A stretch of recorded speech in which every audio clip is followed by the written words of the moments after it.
मस्तक पर चक्र। एक नगर में 4 युवा ब्राह्मण रहते थे।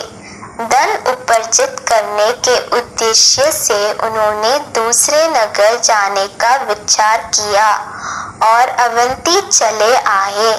वहां क्षिप्रा नदी में स्नान कर उन्होंने मंदिर में भगवान शिव की आराधना की।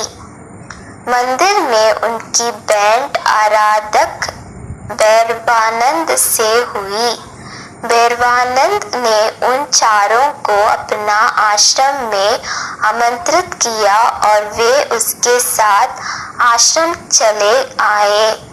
पूरा दिन उन्होंने आश्रम में व्यतीत किया। वहां उन्हें ज्ञात हुआ कि भैरवानंद को अनेक सिद्धियां प्राप्त है। वे उसके अनुनय करने लगे, मान्यवर, आपको अनेक सिद्धियां प्राप्त है, कृपा कर हमारा कल्याण करें, हमें धन उपार्जन का मार्ग बताइए। उनका अनुनय सुन भैरवानंद को दया आ गए और उसने चारों को सूत से बनी एक एक बत्ती देकर कहा, तुम चारों इन बत्तियों को अपने हाथ में लेकर हिमालय की ओर प्रस्थान करो। वहां की तराई में स्थित वन में तब तक चलते जाओ जब तक बत्ती किसी स्थान पर गिर ना पड़े। जहां बत्ती गिरे उस स्थान की खुदाई करो, तुम्हें बड़ा धन प्राप्त होगा। अगली सुबह बत्तियां लेकर चारों ब्राह्मणों ने हिमालय पर्वत की ओर प्रस्थान किया।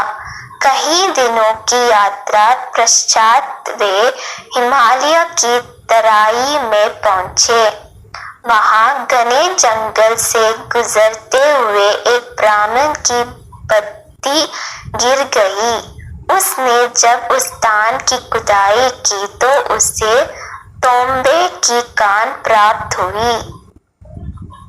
उसने दूसरे ब्राह्मणों से कहा, आओ, जितना तांबा इकट्ठा कर सकते हैं कर लो और वापस चलो। लेकिन सबने मना कर दिया और बोला, मूर्ख, हमने बहुत सारा तांबा इकट्ठा कर भी लिया, तब भी हमारा दरिद्रता समाप्त नहीं होगी, इसलिए हमें आगे बढ़ना चाहिए। पहला ब्राह्मण तांबा पाकर संतुष्ट था, इसलिए वह तांबा लेकर घर लौट गया। शेष 3 आगे बढ़ गए।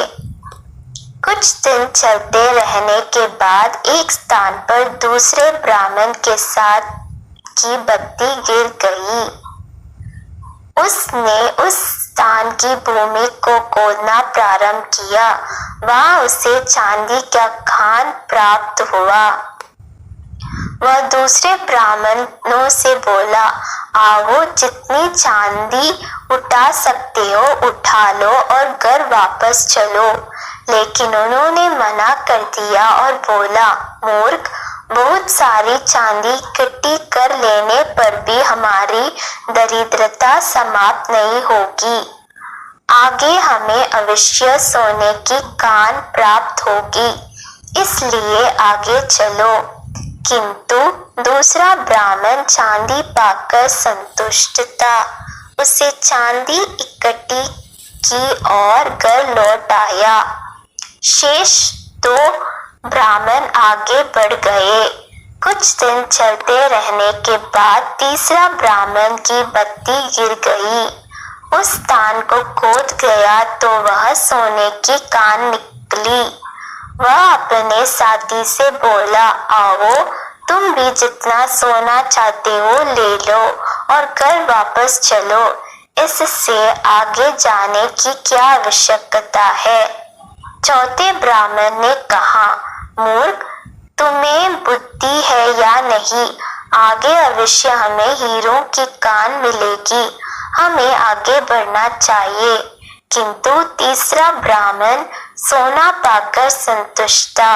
वह सोना लेकर घर लौट गया। छोटा ब्राह्मण अपनी यात्रा अकेले ही जारी रखते हुए आगे बढ़ता रहा।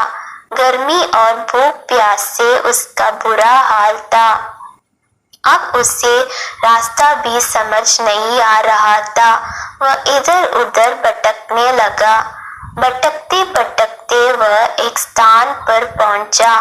वह उसने एक व्यक्ति को देखा। उसका शरीर खून से लथपथ था और उसके सिर पर एक चक्र घूम रहा था।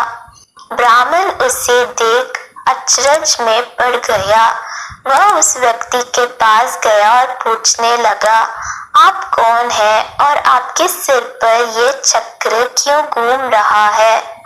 उसी क्षण व्यक्ति के सिर पर घूम रहा चक्र ब्राह्मण के सिर में पर घूमने लगा। ब्राह्मण चीख उठा, यह क्या हुआ?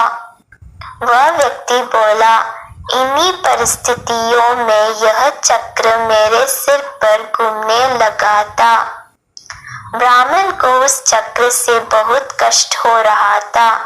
उसने उस व्यक्ति से पूछा, मुझे इससे कब मुक्ति मिलेगी? व्यक्ति ने उत्तर दिया, जब कोई यह जादू की पत्ती लेकर आएगा और तुमसे बात करेगा, तब तुम्हारे सिर से चक्र उतरकर उस व्यक्ति के सिर पर घूमने लगेगा। इतना कहकर वह व्यक्ति चला गया और ब्राह्मण सिर पर घूमते चक्र के साथ वहां अकेला रह गया। कई दिन गया और ब्राह्मण घर नहीं लौटा तो उसके स्वर्ण सिद्ध नामक मित्र को उसकी चिंता हुई।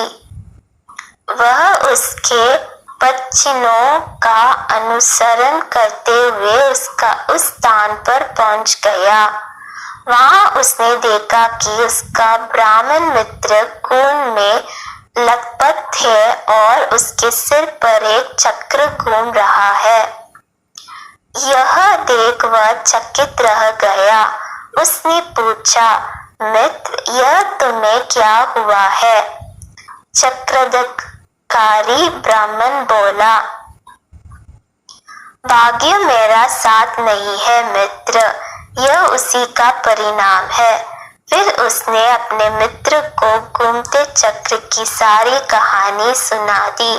जब उसे कहानी समाप्त की तब मित्र बोला, मित्र, तुम बहुत विद्वान हो, परंतु तुम्हें विवेक बुद्धि की कमी है। अब तक तुम्हें समझ नहीं आया कि यह चक्र तुम्हारा लोभ का परिणाम है। यदि तुम अधिक लोभ न कर वापस लौट आते तो सुख का जीवन व्यतीत कर रहे होते। शिक्षा, लोभ में बुद्धि भ्रष्ट हो जाती